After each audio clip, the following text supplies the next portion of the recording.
All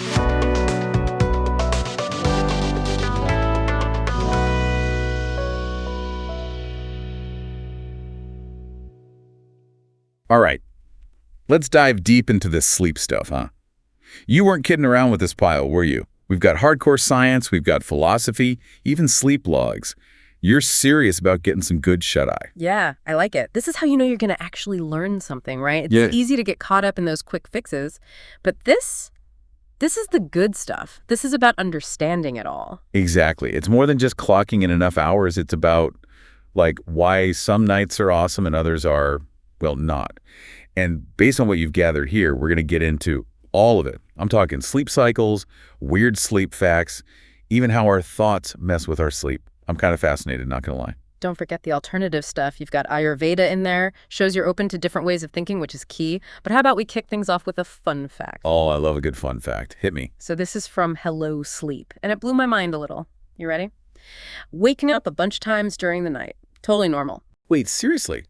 I thought that was like Insomnia 101. I mean, tell me more, because my sleep tracker's going to be very happy to hear this. Right. The book says healthy adults might wake up like 10 to 16 times a night. Yeah. And we don't even realize most of the time. Oh, okay. So we're not talking about, like, those 3 a.m. bathroom breaks I mentioned. No, these are super quick, just a few seconds. Usually between sleep cycles, our brains just power through them.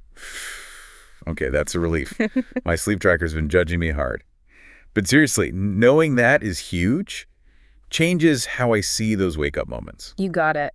And it all links back to these sleep cycles we keep hearing about. The science of sleep. Remember that one? Yeah. It breaks down how we're not just knocked out cold all night. Our brains are cycling through different stages. So like light sleep, deep sleep, that REM thing where the crazy dreams happen. Exactly. Each stage has its own brainwave patterns. Yeah. Light sleep, for example, that's a lot of alpha and theta waves. Deep sleep, you're looking at those delta waves, super slow and rhythmic. Yeah, the science of sleep got really specific about those brain waves. Fascinating stuff. But how does this actually help us, like, sleep better? Because now, when those mini wake-ups happen, we don't freak out. It's not a sign of failure. We naturally move back through those stages, right?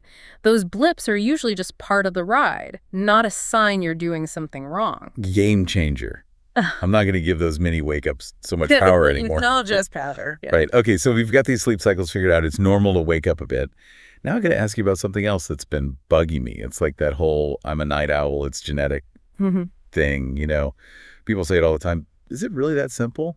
Part of me feels like it's just an excuse to stay up late watching documentaries about probably sleep, ironically. I see what you're doing there. But yeah, you're not wrong to question that whole genetic night owl thing. How to sleep better actually pushes back on that. Okay, good.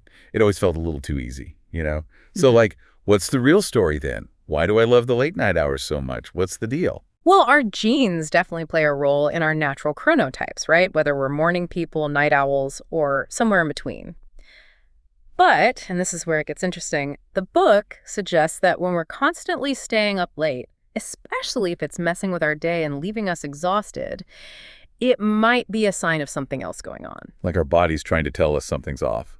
Instead of just, oh, I'm a night owl, it's cool. Yeah, exactly. Could be stress, could be hormones, maybe even something missing in our diet. So it's like, are we really choosing those late nights, or are they covering up something we need to deal with? Maybe those late night documentaries are better than doom scrolling, come to think of it. Whoa.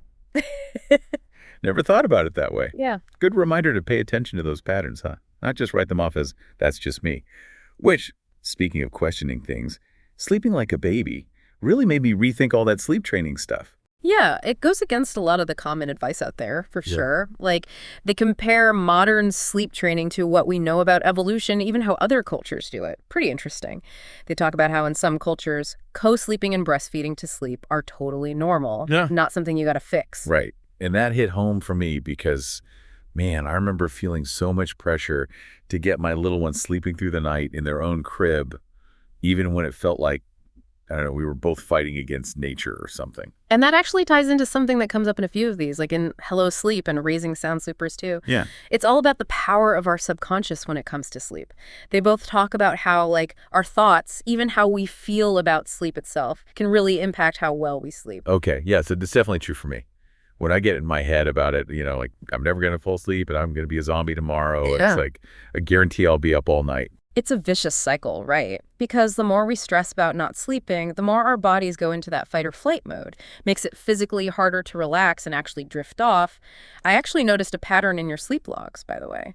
Ever notice those thoughts popping up more on certain days or after specific things happen? Ah, you're really calling me out on those sleep logs, huh? But you're right, there's definitely a connection. Like if I've got a big deadline at work or even just knowing I've got a jam-packed day ahead of me, the anxiety kicks in. Super common. And the good news is we can totally learn to deal with those thought patterns. This is where that whole CBTI thing comes in. The sleep prescription goes deep on this.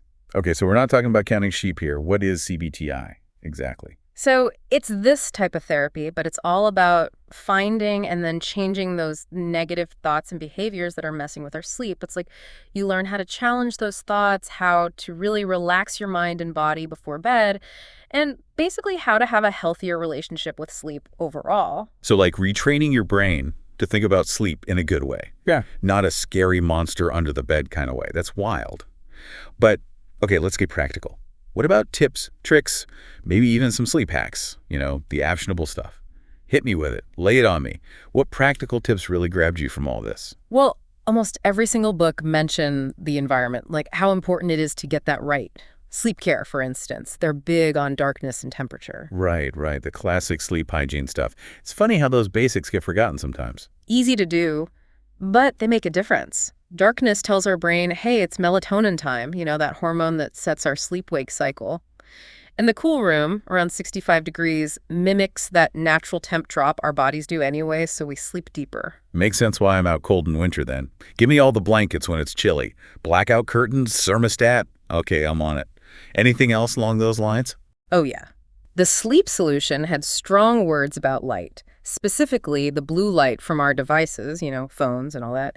They say even a little bit before bed messes with our melatonin and makes it harder to fall asleep. So that's a no-go on the bedtime puppy videos, huh? Even if they are adorable. Nope. Tech-free zone as much as possible. It's about clear boundaries. Bedroom means wind down time, not screen time. Yeah, I get that. It's way too easy to fall down that scroll hole and then bam, it's way past bedtime. Which reminds me, what about naps? I love a good nap. But the science of sleep made me rethink my napping game. Ah, yes. They talk about strategic napping. It's a thing. Short naps, like 20, 30 minutes tops, early in the day, those are good. They hook you up, boost your mood. But the long ones, especially later in the day, those mess with your sleep later. So power nap, good. 3-hour snooze fest, not so much. Gotcha. It just goes to show how different we all are with sleep, doesn't it? 100%. And that's why it's cool you've got all these different approaches in front of you. That Ayurveda book, How to Sleep Better, that's a whole other angle. Right. The whole diet and lifestyle thing for sleep, it's intriguing. What'd you think?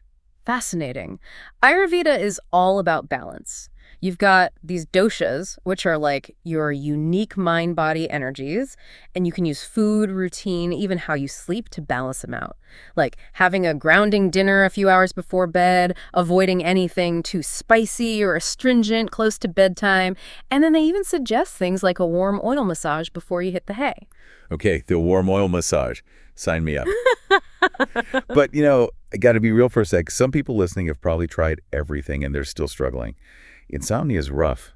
What do you say to them? Totally. And that's where acceptance comes in, Both the sleep prescription and the sleep solution, they both talk about this. It's not about giving up, but it's also not about chasing perfect sleep. It's about finding ways to live well, even if sleep isn't perfect. It's a journey, right? Absolutely. That striving for perfection just makes it worse, more anxiety, more frustration. So how do we accept that and still, try to improve? One thing is to focus on quality over quantity. The sleep prescription talks about this thing called sleep efficiency. It's basically how much time you're actually sleeping while you're in bed. Okay, so if I'm in bed 8 hours but only asleep for 6, my sleep efficiency is, what, 75%? Exactly.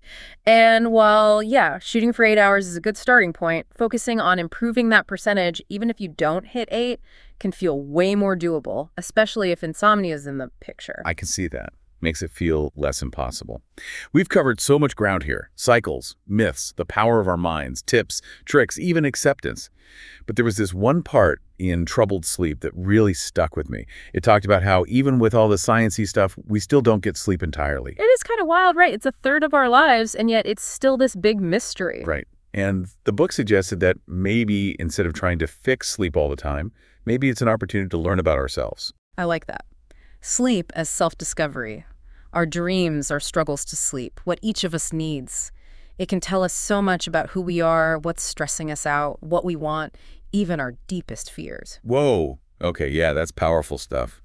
I'm going to be thinking about my sleep and my dreams in a whole new light now. This has been amazing. You came with the best material. And thank you for guiding us through it all. And for everyone listening, this is just the start. Keep digging into these books, try things out, see what works for you, and be kind to yourselves. Sleep well, dream big, and as always, keep diving deep.